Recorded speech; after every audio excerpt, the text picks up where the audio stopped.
Hello viewers, welcome you all to Revamp ED YouTube channel. So in this video we are going to see a PhD admission notification. Here the institute is Indraprastha Institute for Information Technology Delhi, IIIT Delhi.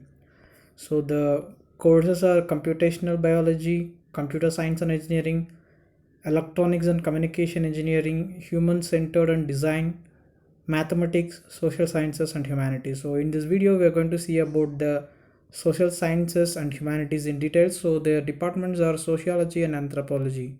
Here comes the following research areas: urban sociology, caste, labor, information communication technologies, gender, middle class, education and technology, privacy and surveillance, economy, anthropology of childhood.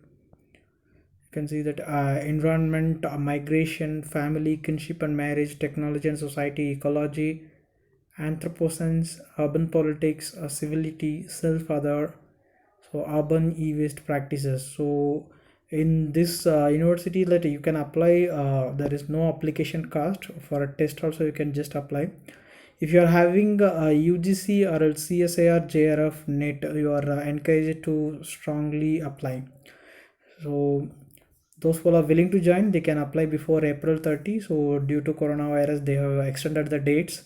So in the application process it will take a little wait, that you have to write about the area of interest and why you want to join PhD there. So there are four in social sciences and humanities. There are four faculties are there, so you can select which thematic area you want to work. And it is necessary to submit a photograph and then research proposal in a 1 MB. So that is also you have to take care of it. Thank you.